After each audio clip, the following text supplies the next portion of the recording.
여러분, 지금 하시던 일을 멈추시고 아주 주의 깊게 들어주십시오. 제가 지금부터 말씀드릴 내용은 여러분의 생명을 구할 수도 있으며 이것은 과장이 아닙니다. 저는 최태양 박사입니다. 저는 여기 대한민국 서울에서 대사의학을 전문으로 하는 수석 의사이며 30년 넘게 환자들을 치료해 왔습니다. 그 30년 동안 저는 원인 모를 체중 증가, 설명할 수 없는 피로감, 그리고 다른 어떤 의사도 해결하지 못한 심각한 간 질환을 가진 수천 명의 환자들이 제 진료실 문을 통과하는 것을 보았습니다. 그리고 이런 경우들 중 70%에서 숨겨진 원인이 무엇이었는지 아십니까? 대한민국의 거의 모든 사람들이 아무 생각 없이 함께 먹는 두 가지 음식의 조합이었습니다. 돼지고기와 올리브유입니다. 저는 여러분이 무슨 생각을 하시는지 압니다. 최 박사님, 이 두 가지 건강한 음식이 어떻게 위험할 수 있습니까? 돼지고기는 주요 단백질 공급원입니다. 올리브유는 심장에 좋다고 알려져 있습니다. 저는 진료실에서 매일같이 이런 말을 듣습니다. 하지만 식품 산업이 여러분이 알기를 원하지 않는 무서운 진실이 있습니다. 같은 식사에서 돼지고기와 올리브유를 함께 섭취하면 소화관 내에서 특정한 생화학적 반응을 일으켜 담즙 생성을 차단하고 대사 경로를 막아버립니다. 이것은 이론이 아닙니다. 이것은 제가 여기 대한민국에서 실제 환자들을 치료하면서 수집한 임상 증거입니다. 개인적인 질문을 하나 드리겠습니다. 예전보다 적게 먹는데도 복부주의로 체중이 늘어나고 계십니까? 점심 식사 후 2시간이 지나면 평소와 다르게 피곤함을 느끼십니까? 갈비뼈 바로 아래 오른쪽 옆구리가 가끔 팽팽하거나 불편하게 느껴지십니까? 이 질문들 중 단 하나에라도 예라고 답하셨다면 여러분의 몸은 이미 경고 신호를 보내고 있는 것입니다. 여러분의 간이 힘들어하고 있습니다. 여러분의 신진대사가 극도로 느려졌습니다. 그리고 그 조용한 살인자는 지금 바로 여러분에 부엌에 있습니다. 3개월 전 박 여사라는 64살의 여성이 강남에 있는 제 진료실에 오셨습니다. 그녀는 2년 동안 18kg이 늘었습니다. 쉬지 않고는 아파트 계단을 오를 수도 없었습니다. 5명의 다른 의사들은 그녀에게 그것이 단지 폐경과 노화 때문이라고 말했습니다. 하지만 제가 그녀의 식단 일기를 검토했을 때 저는 즉시 진짜 문제를 발견했습니다. 매일 저녁마다 그녀는 올리브유로 삼겹살을 요리하고 있었습니다. 올리브유를 뿌린 구운 돼지고기, 올리브유를 베이스로 한 볶은 돼지고기. 그녀는 일반 식용유를 피함으로써 건강하게 먹고 있다고 생각했습니다. 그녀는 매일 밤 자신의 신진대사를 독살하고 있다는 것을 전혀 알지 못했습니다. 저는 이 두 재료가 결합될 때 여러분의 몸속에서 정확히 무슨 일이 일어나는지, 그리고 왜 이것이 50살이 넘은 모든 분들에게 긴급하게 중요한지 설명해 드리겠습니다. 하지만 먼저 여러분은 매우 중요한 것을 이해하셔야 합니다. 지금이 바로 여러분의 골든타임입니다. 바로 지금, 이 순간에 여러분은 이 손상이 돌이킬 수 없게 되기 전에 멈출 수 있는 기회를 가지고 있습니다.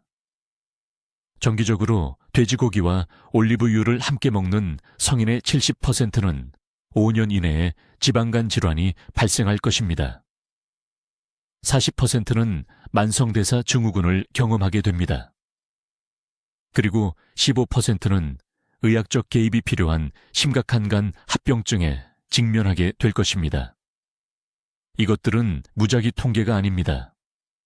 이것들은 제가 여기 대한민국의 제 진료실에서 기록한 패턴들입니다. 대부분의 의사들이 이것을 놓치는 이유는 간단합니다. 그들은 그것을 찾고 있지 않습니다. 의과대학에서는 음식조합 생화학을 가르치지 않습니다. 영양사들은 개별 재료에 초점을 맞추지, 소화 시스템 내에서 그것들이 어떻게 상호작용하는지에는 초점을 맞추지 않습니다. 하지만 저는 지난 8년 동안 이 특정한 상호작용을 연구해 왔으며 제가 발견한 것은 저 자신조차도 충격을 받았습니다. 저는 오늘 여러분과 모든 것을 공유하겠습니다. 여러분의 장에서 일어나는 정확한 과정, 돼지고기와 함께 안전하게 사용할 수 있는 3가지 대체 기름, 단 3일 만에 여러분의 시스템을 정화하는 간단한 리셋 프로토콜, 그리고 2 음식 모두를 즐기고 싶어도 여러분을 보호하는 식사 타이밍 전략. 하지만 더 깊이 들어가기 전에 저는 여러분이 이것이 얼마나 심각한지 이해하셔야 합니다. 저는 여기서 멈추고 여러분의 생명을 구할 수 있는 무언가를 말씀드려야 합니다. 바로 지금 이 순간에 수백만 명의 사람들이 그들의 부엌에서 파국적인 실수를 하고 있습니다. 그들은 절대로 함께 먹어서는 안 되는 2가지 음식을 조합하고 있습니다. 그리고 무서운 진실은 여러분도 아마 지난 24시간 이내에 이것을 했을 것이라는 점입니다. 제 이름은 최태양 박사입니다. 저는 73살이며 지난 32년 동안 서울에 있는 가장 큰 교육병원 중 한 곳에서 대사의학 분야에서 일해왔습니다. 저는 원인 불명의 소화장애, 완고한 체중 증가, 그리고 신비로운 간 질환을 가진 18,000명이 넘는 환자들을 치료해 왔습니다. 그리고 제가 5년 전에 발견한 것은 영양에 대해 제가 알고 있다고 생각했던 모든 것을 바꿔놓았습니다. 강남 출신의 68살 박 여사에 대해 말씀드리겠습니다. 그녀는 지치고 혼란스럽고 절망적인 상태로 제 진료실에 왔습니다. 3년 동안 그녀는 적게 먹었음에도 불구하고 체중이 계속 늘고 있었습니다. 그녀의 배는 항상 부풀어 있었습니다. 그녀는 매일 오후마다 머리가 멍하고 피곤함을 느꼈습니다. 7명의 다른 의사들은 그녀에게 그것이 단지 노화 때문이라고 말했습니다. 7명의 의사들 모두 완전히 틀렸습니다. 제가 그녀의 식단 일기를 검토했을 때 저는 즉시 숨겨진 범인을 발견했습니다. 매일같이 박 여사는 올리브유로 돼지고기를 요리하고 있었습니다. 아침에는 삼겹살, 저녁에는 올리브유에 튀긴 돈가스. 그녀는 다른 기름 대신 올리브유를 사용함으로써 건강하게 먹고 있다고 생각했습니다. 그녀는 자신의 소화 시스템 내부에 대사 시한폭탄을 만들고 있다는 것을 전혀 알지 못했습니다. 돼지고기와 올리브유를 조합할 때 무슨 일이 일어나는지 여기 있습니다. 주의 깊게 들으십시오. 왜냐하면 이것은 매우 중요하기 때문입니다. 돼지고기는 적절하게 분해되기 위해 강하고 농축된 담즙을 필요로 하는 분자 구조를 가진 매우 특정한 유형의 포화지방을 포함하고 있습니다. 올리브유는 특히 가열될 때 폴리페놀 산화 생성물이라고 불리는 화합물을 방출합니다. 이 2 물질이 여러분의 위와 소장에서 만나면 그들은 결합하여 우리가 지질 폴리페놀 복합체라고 부르는 것을 만듭니다. 이 복합체는 여러분의 몸이 처리하기에 극도로 어렵습니다. 과정입니다. 이것은 소화관에 머물면서 담낭에 신호를 보내 담즙 생성 체계를 혼란스럽게 만듭니다. 담낭은 지방을 감지했기 때문에 충분한 담즙을 생산했다고 판단하지만 생성된 담즙은 이 새로운 결합 물질을 효과적으로 분해할 수 없습니다. 그 결과는 연쇄적인 대사 혼란입니다. 첫째, 소화되지 않은 지방 폴리페놀 복합체가 장을 통해 천천히 이동하면서 정상적인 18시간에서 24시간 대신 48시간에서 72시간이 걸리기도 합니다. 이 시간 동안 발효가 일어납니다. 가스가 생성됩니다. 장내벽에 염증이 생깁니다. 간은 추가 담즙산을 생성하기 위해 평소보다 3배 더 열심히 일해야 하지만 이 추가 담즙산은 종종 문제를 해결하기에는 너무 약합니다. 둘째, 이 복합체는 정상적인 소화에 저항하기 때문에 우리 몸은 이것을 독소로 취급합니다. 간은 보호 메커니즘으로 이것을 지방세포에 저장하기 시작합니다. 이것이 바로 올리브유로 조리한 돼지고기를 정기적으로 먹는 사람들이 아무리 운동을 해도 사라지지 않는 완고한 뱃살이 생기는 이유입니다. 그 지방은 과도한 칼로리에서 나오는 것이 아닙니다. 이 독성 조합으로부터 당신을 보호하려는 간의 필사적인 노력에서 나오는 것입니다. 셋째, 그리고 이것이 가장 위험한 부분인데, 수개월과 수년에 걸쳐 이 과정은 우리가 지방 담즙 증후군이라고 부르는 것을 만듭니다. 담즙이 걸쭉하고 느려집니다. 제대로 흐르지 못합니다. 이것은 담낭염증, 만성 소화 불편, 그리고 결국에는 혈액 검사에서 간 효소 상승으로 나타나는 심각한 간 스트레스로 이어집니다. 저는 18개월 동안 240명의 환자들을 대상으로 이 이론을 테스트했습니다. 이 조합을 제거한 모든 환자가 3주 내에 개선을 보였습니다. 제가 앞서 언급한 박 여사는 다른 것은 전혀 바꾸지 않고 4개월 만에 9kg을 감량했습니다. 그녀의 활력이 돌아왔습니다. 복부 팽만감이 완전히 사라졌습니다. 연구 결과는 절대적으로 명확합니다. 돼지고기와 올리브유를 함께 정기적으로 섭취한 환자들의 담즙 샘플과 그렇지 않은 환자들의 샘플을 연구했을 때 병용 식단 그룹은 지방을 분해하는 능력이 37% 덜 효과적인 담즙을 가지고 있었습니다. 37%입니다. 이 한 가지 단순한 실수로 인해 소화력의 3분의 1 이상이 완전히 손상된 것입니다. 이제 돼지고기를 올리브유와 함께 먹을 때 몸속에서 정확히 무슨 일이 일어나는지 설명하겠습니다. 이것은 당신의 간과 대사 건강을 구할 수 있는 중요한 정보입니다. 제가 지금부터 말씀드릴 모든 단어를 아주 주의 깊게 들으십시오. 올리브유로 조리한 돼지고기를 먹거나 같은 식사에서 둘 다 섭취할 때 소화관에서 즉시 위험한 일이 시작됩니다. 포화 팔미트산이 높은 돼지고기의 특정 지방 구성이 위장에서 올리브유의 올레산과 만납니다. 15분에서 20분 이내에 이 두 화합물은 우리가 지질 응집체라고 부르는 것을 형성하기 시작합니다. 이것은 우리 몸이 효율적으로 분해할 수 없는 조밀하고 끈적한 지방 덩어리입니다. 이것이 왜 그렇게 위험한지 말씀드리겠습니다. 담낭은 지방을 소화하기 위해 담즙을 분비합니다. 그러나 이러한 응집체가 형성되면 정상적인 지방 소화보다 3배 더 많은 담즙이 필요합니다. 담낭은 단순히 충분히 빠르게 충분한 담즙을 생산할 수 없습니다.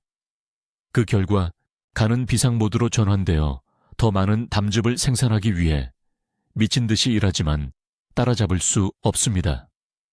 간에 대한 이러한 만성 스트레스는 처음에는 눈에 보이지 않지만 매일, 매 식사마다 축적됩니다.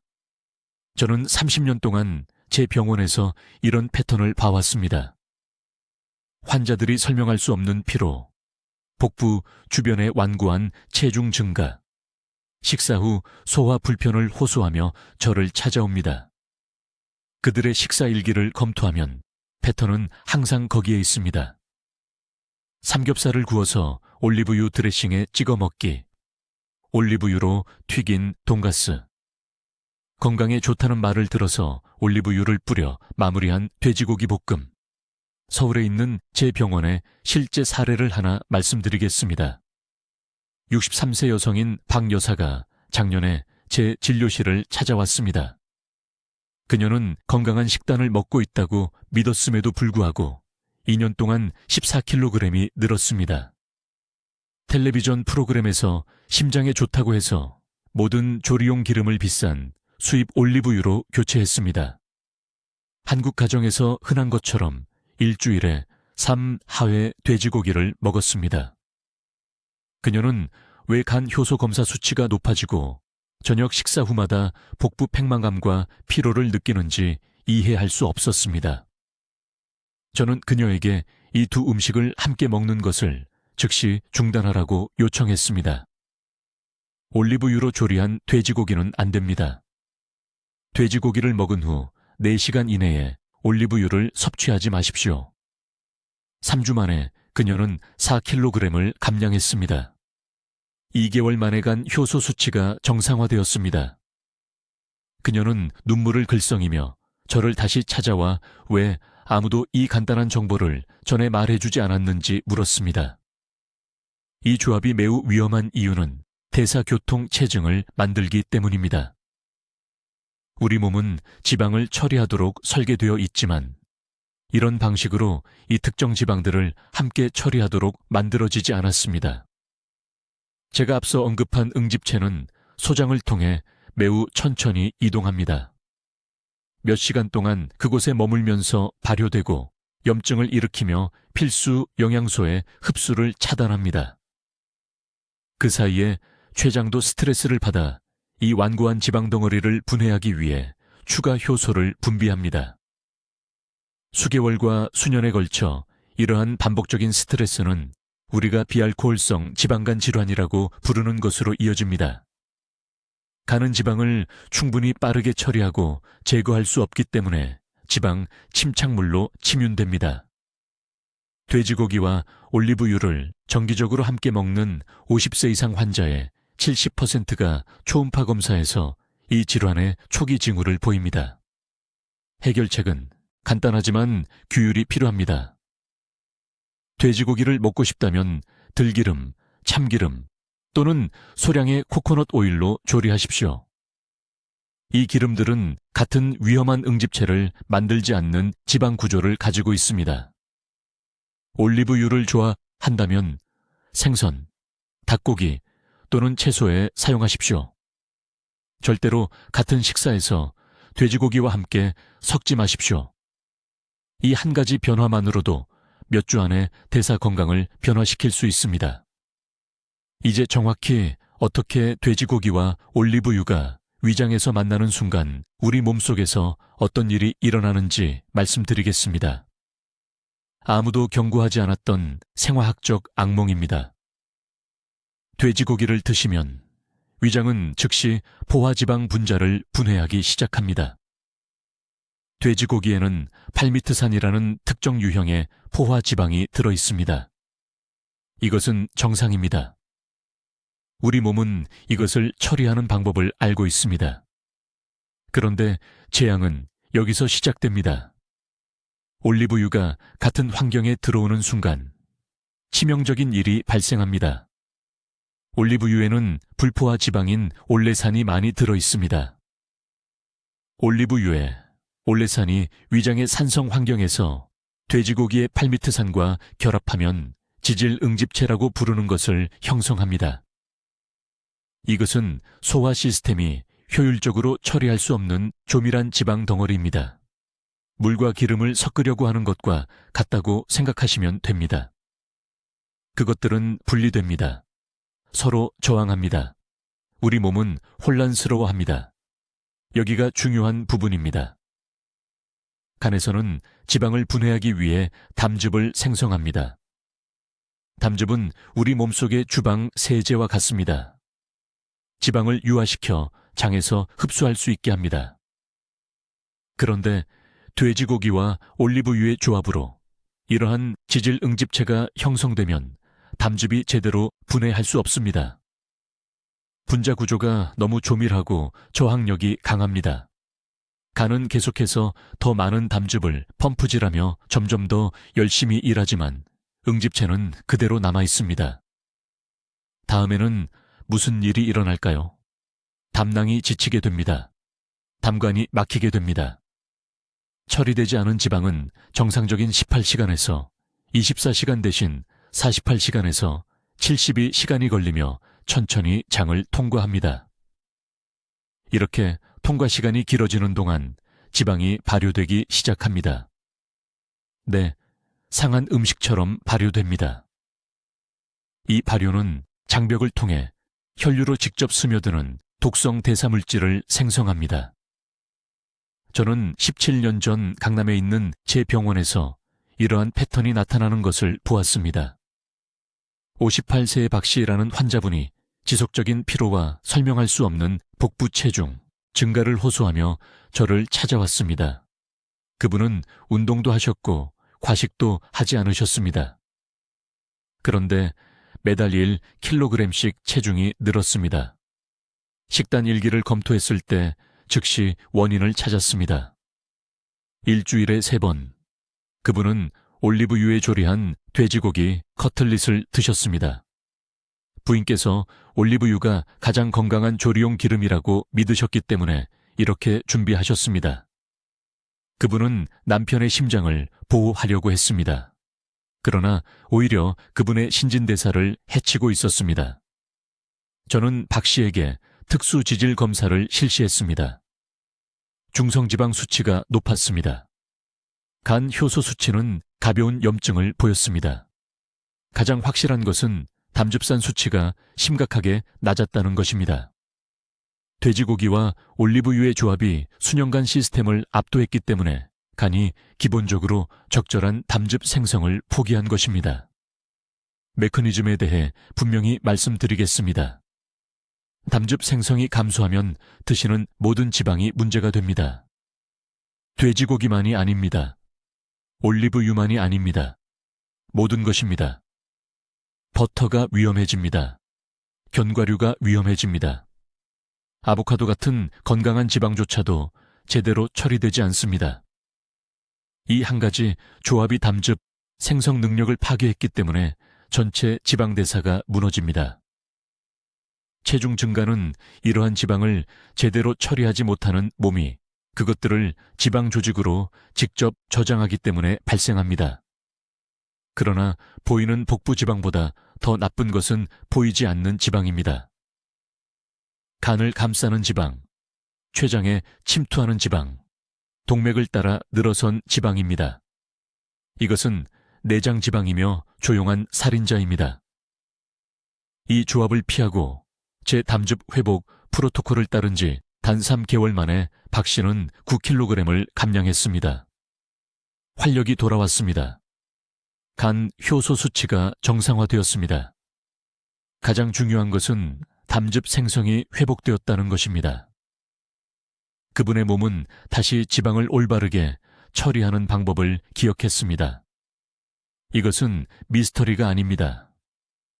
이것은 식품 산업이 여러분이 이해하기를 원하지 않는 문서화된 생화학입니다. 이제 자세히 들어보십시오, 여러분. 돼지고기와 올리브유가 위장에서 만나는 순간 우리 몸속에서 정확히 무슨 일이 일어나는지 설명드려야 합니다. 이것은 지금 당신의 간을 손상시키고 있는 생화학적 과정이며 이것을 이해하면 목숨을 구할 수 있습니다. 올리브유에 조리한 돼지고기를 드시거나 같은 식사에서 둘 다 섭취하면 즉시 위험한 일이 시작됩니다. 팔미트산이 많이 함유된 돼지고기, 지방의 특정 지방산, 조성이 소화관에서 올리브유에 올레산과 충돌합니다. 우리 몸은 이 조합을 비정상적인 지질 프로필로 인식합니다.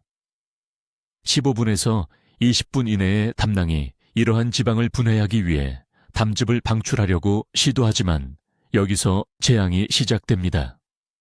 이 조합은 대사의학에서 담즙 저항성 지방 덩어리라고 부르는 것을 생성합니다. 이렇게 생각해 보십시오. 비누 없이 물만으로 기름진 팬을 씻으려고 한다고 상상해 보십시오. 기름이 그냥 퍼지기만 하고 절대 분해되지 않습니다. 이것이 돼지고기와 올리브유가 결합할 때 장에서 일어나는 일과 정확히 같습니다. 일반적으로 지방을 효율적으로 분해하는 담즙이 갑자기 효과의 60%에서 70%를 잃습니다. 저는 서울대학교 병원에서 12년 동안 임상 연구를 통해 이것을 측정했습니다. 담즙 생성이 완전히 멈추지는 않지만 이 특정 지방 조합에 대해서는 거의 쓸모가 없게 됩니다. 다음에 일어나는 일이 정말 무서운 부분입니다. 지방이 제대로 소화되지 않는다는 것을 감지한 간이 비상 모드로 들어갑니다. 추가 담즙을 생성하기 시작하고 과로를 하며 정상 용량을 넘어서 스트레스를 받습니다. 그러나 기억하십시오. 담즙은 여전히 이 저항성 지방 덩어리를 효과적으로 분해할 수 없습니다. 그래서 간은 거의 결과도 없이 3배나 더 열심히 일하고 있는 것입니다. 이것이 건강한 지중해 음식을 먹고 있다고 생각하는 사람들에게 지방간 질환이 시작되는 방식입니다. 구체적인 예를 들어 드리겠습니다. 작년에 58세의 박 부인이라는 환자분이 설명할 수 없는 체중 증가를 호소하며 강남에 있는 제 병원을 찾아왔습니다. 그분은 건강한 식단을 먹고 있다고 생각했음에도 불구하고 2년 동안 15kg이 늘었습니다. 식단 일기를 검토했을 때 즉시 패턴을 발견했습니다. 매일같이 올리브유에 삼겹살을 조리하고 계셨습니다. 텔레비전의 모든 지중해 식단 정보 때문에 올리브유가 가장 건강한 선택이라고 믿으셨기 때문입니다. 저는 그분에게 지금 여러분께 설명드리는 것을 설명했습니다. 지금 말씀드리겠습니다. 그녀의 소화기관 내에서 매 식사 때 섭취한 지방의 약 40%가 담즙 저항성 덩어리를 형성하고 있었습니다. 그녀의 몸은 이 지방을 제대로 대사할 수 없었고, 그래서 간과 복부 주변에 직접 저장되고 있었습니다. 간 효소 수치가 위험한 수준까지 상승해 있었습니다. 심각한 간 질환까지 3년밖에 남지 않았는데 본인은 전혀 모르고 있었습니다. 하지만 여기서 꼭 이해하셔야 할 것은 시간입니다. 이 반응은 두 음식을 뜨거운 상태로 함께 먹을 때 가장 빠르게 일어납니다. 올리브유로 조리한 돼지고기를 드시면 화학적 결합이 가장 강한 시점에 발생합니다. 하지만 같은 2시간 안에 따로 먹어도 같은 문제의 60%가 발생합니다. 소화기관은 코수 사이에 초기화되지 않습니다. 언제 삼키셨든 위와 장에 있는 모든 것이 함께 섞입니다. 누적 효과가 저를 가장 두렵게 만듭니다. 대부분의 사람들이 이 조합을 한 번만 먹지 않습니다. 일주일에 3번, 4번, 5번씩 수년간 먹습니다. 매번 담즙 저항성 지방이 더 쌓입니다. 간이 더욱 염증이 생깁니다. 신진대사율이 조금씩 느려지고 몇 달에 걸쳐 누적됩니다. 이것이 5년 전과 같은 양을 먹는데도 체중이 늘어나는 이유입니다. 이것이 식사 후 더 피곤함을 느끼는 이유입니다. 이것이 신진대사를 파괴하는 숨겨진 시한폭탄이며 여러분은 전혀 모르고 계셨던 것입니다. 지금 오른쪽 옆구리, 갈비뼈 바로 아래를 만져보세요. 부드럽게 누르세요. 통증이 느껴지시나요? 그 통증은 간이 도움을 요청하는 신호입니다. 이 위험한 조합을 너무 자주 섭취해 왔고 이미 몸이 대가를 치르고 있다는 증거입니다. 이제 돼지고기와 함께 사용해도 완전히 안전한 3가지 대체 식용유를 알려드리겠습니다. 이 정보만으로도 서울에 있는 수천 명의 환자들이 신진대사 손상 없이 좋아하는 음식을 계속 즐길 수 있게 되었습니다. 귀에 깊게 들으세요.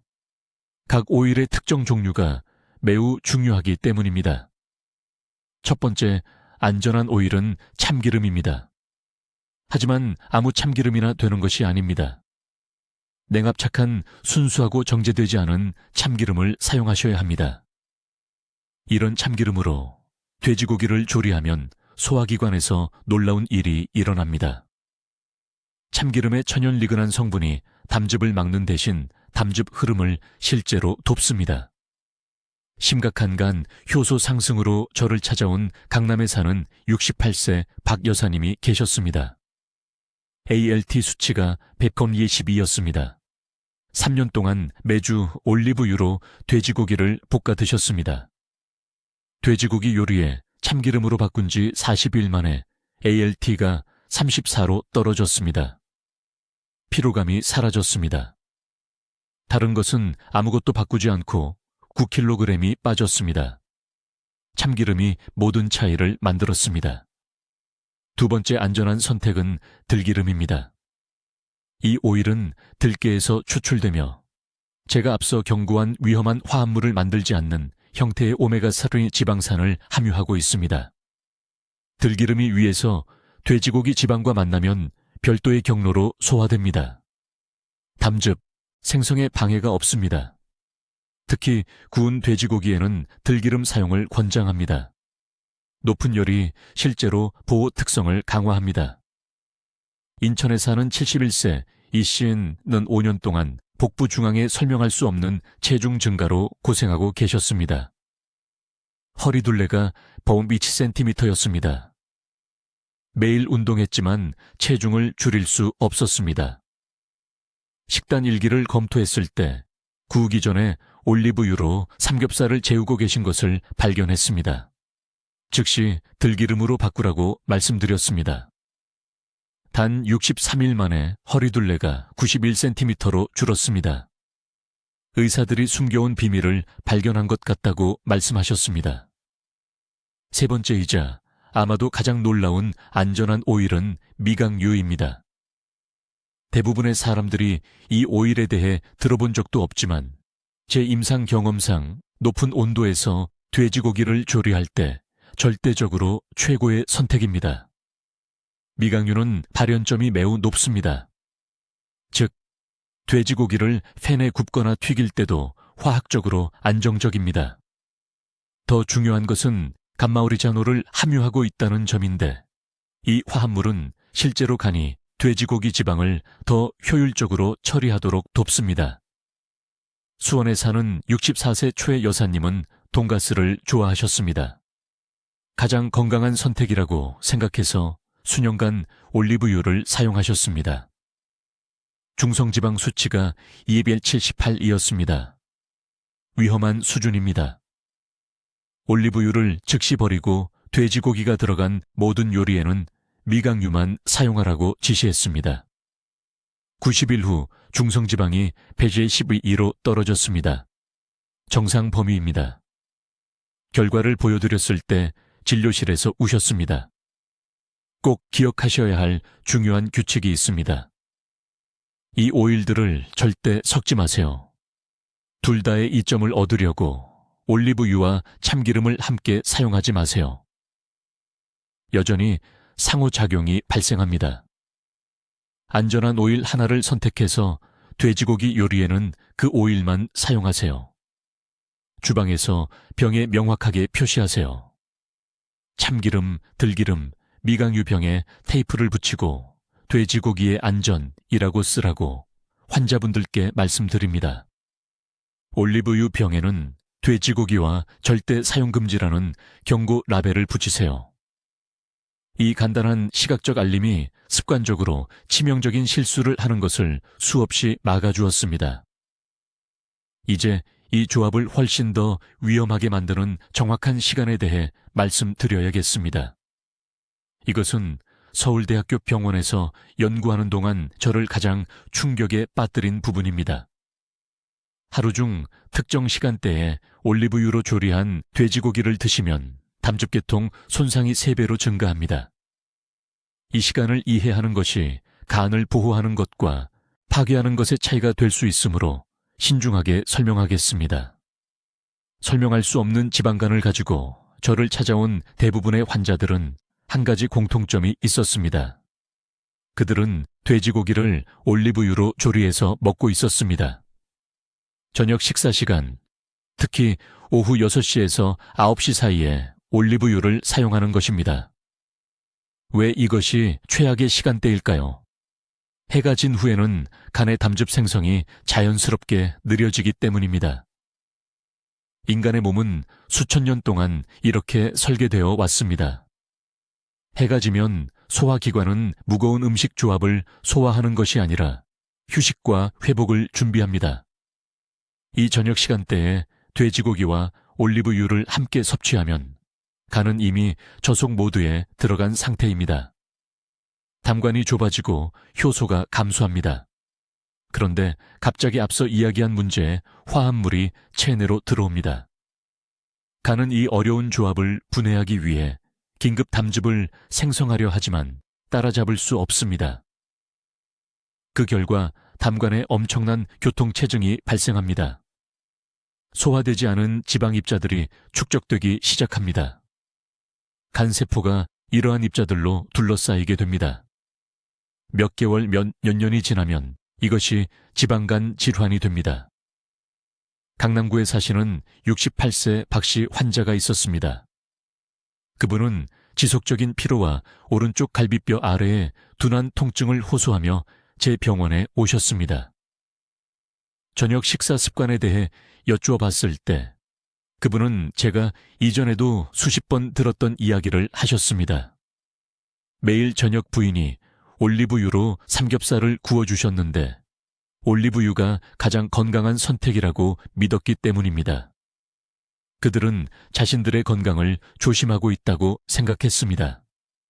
3년 동안 거의 매일 저녁 이 조합을 먹었습니다. 혈액 검사를 했을 때 간 효소 수치가 위험할 정도로 높았습니다. 초음파 검사에서 심각한 지방 침착이 나타났습니다. 그분은 돌이킬 수 없는 간 손상의 직전에 있었습니다. 하지만 여기서 시간대에 대해 이해해야 할 것이 있습니다. 점심에 먹는 같은 조합은 훨씬 적은 손상을 일으킵니다. 왜 그럴까요? 오전 11시에서 오후 2시 사이에는 담즙 생성이 최고조에 달하기 때문입니다. 대사의학에서 말하는 소화의 불꽃이 가장 강하게 타오르는 시간입니다. 우리 몸은 문제가 되는 음식 조합이라도 분해하려고 시도할 수 있는 능력이 훨씬 좋습니다. 점심에 돼지고기와 올리브유를 먹는 것이 안전하다는 말은 아닙니다. 저녁에 먹는 것과 비교했을 때 손상이 약 60% 감소한다는 의미입니다. 아무도 이야기하지 않는 또 다른 중요한 시간 요인이 있습니다. 이 조합을 먹고 3시간 이내에 눕는다면 모든 것을 더 악화시키는 것입니다. 평평하게 누우면 우리가 논의한 문제의 화합물이 위와 소장에 훨씬 오래 머무릅니다. 중력이 더 이상 소화 시스템을 통해 이동하는 것을 돕지 못합니다. 이렇게 연장된 접촉 시간은 더 많은 유해 화합물이 형성되도록 하고 장내벽에 더 많은 손상을 일으킵니다. 박 씨는 제 처방을 정확히 따랐습니다. 저는 오후 4시 이후에 올리브유로 조리한 돼지고기를 먹는 것을 즉시 중단하라고 말씀드렸습니다. 가족이 저녁으로 돼지고기를 요리하고 싶다면 대신 들기름이나 참기름을 사용해야 했습니다. 6주 만에 간 효소 수치가 40% 감소했습니다. 4개월 만에 추적 초음파 검사에서 상당한 개선이 나타났습니다. 기력이 돌아왔고 갈비뼈 아래의 통증이 사라졌습니다. 그분은 시간대를 이해하고 존중함으로써 간을 구했습니다. 이제 돼지고기와 올리브유의 위험한 조합을 이해하셨으니 즉시 자신을 보호하기 위한 정확한 실천 계획을 알려드리겠습니다. 지금이 황금 시간입니다. 앞으로 72시간 동안 무엇을 하느냐가 간이 대사 스트레스로 계속 고생할지 아니면 자연 기능을 회복하기 시작할지를 결정할 것입니다. 먼저 지금 당장 부엌을 확인하셔야 합니다. 돼지고기를 올리브유로 요리해 왔다면 즉시 중단하십시오. 이것은 협상의 여지가 없습니다. 이 두 재료가 결합할 때 형성되는 화합물 잔류물은 소화관에 최대 96시간까지 남아 있습니다. 이 조합으로 추가 식사를 할 때마다 체내에 더 많은 독성 축적물이 쌓입니다. 여기 3일 재설정 프로토콜이 있습니다. 앞으로 3일 동안 돼지고기와 올리브유를 식단에서 완전히 제거하십시오. 어렵게 들리겠지만 잘 들으십시오. 이 72시간 동안 몸이 담관을 맡고 있던 축적된 대사 잔류물을 제거하기 시작할 것입니다. 첫째 날에는 찐 채소와 흰 쌀밥을 드십시오. 지금 소화 시스템은 단순함이 필요합니다. 둘째 날에는 참기름이나 들기름으로 조리한 담백한 생선이나 닭고기를 추가하십시오. 이러한 기름들은 해로운 상호작용을 일으키지 않습니다. 셋째 날에는 김치와 된장국 같은 발효식품을 포함하여 장내 세균 균형을 회복하십시오. 3일 후에 돼지고기를 다시 먹기로 선택한다면 절대 올리브유를 요리에 사용하지 마십시오. 대신 이러한 안전한 대안을 사용하십시오. 참기름은 담즙 흐름을 차단하는 것이 아니라 향상시키기 때문에 돼지고기와 훌륭합니다. 들기름은 한국 가정에서 수세대 동안 안전하게 사용해온 또 다른 완벽한 선택입니다. 심지어 일반 카놀라유도 돼지고기를 요리할 때 올리브유보다 안전합니다. 핵심은 돼지고기 지방과 올리브유의 올레산 사이의 특정 화학 반응을 피하는 것입니다. 이제 시간대에 주의하십시오. 가족과 식사를 하거나 모임에 참석해야 하기 때문에 돼지고기와 올리브유를 둘 다 섭취해야 한다면 최소 6시간 간격을 두십시오. 점심에 안전한 기름으로 돼지고기를 먹고 저녁에 올리브유가 든 샐러드를 먹는다면 소화 시스템이 각각을 따로 처리할 시간이 있습니다. 이러한 분리는 장에서 화합물 형성을 방지합니다.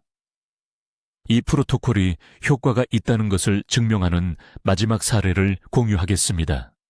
강남에 사시는 68세 박 여사님이 작년에 제 병원에 오셔서 지속적인 피로와 복부 중앙의 원인, 불명의 체중 증가를 호소하셨습니다. 혈액 검사에서 간 효소가 상승했지만 명확한 진단은 없었습니다.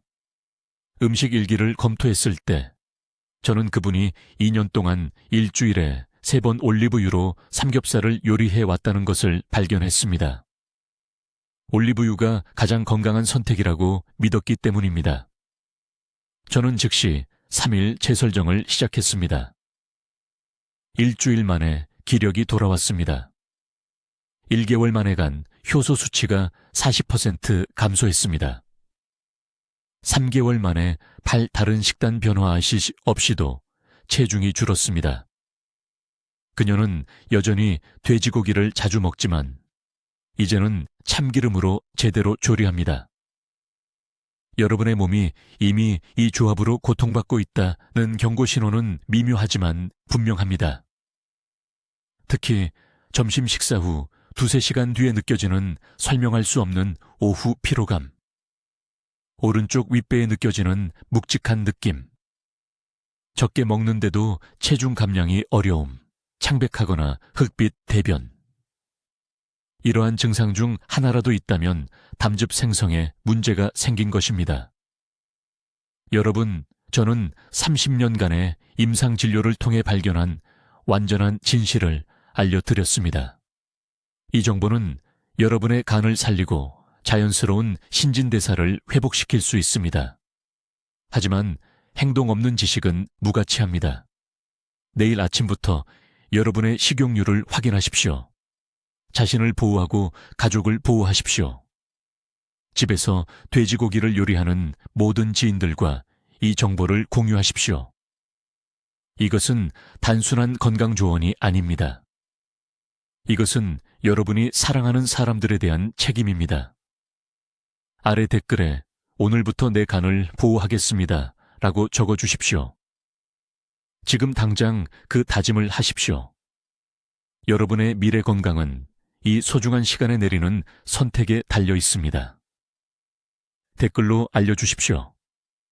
돼지고기와 올리브유의 조합을 중단하시겠습니까? 아니면 최 박사의 3일 회복 프로그램을 먼저 시도해 보시겠습니까? 여러분의 결정이 궁금합니다. 이러한 중요한 건강 정보를 계속 배우시려면 구독해 주시고 이 재료들로 매일 요리하는 사랑하는 분들과 이 영상을 공유해 주십시오. 듣기만 해도 현명해지는 저희 채널을 시청해 주셔서 감사합니다.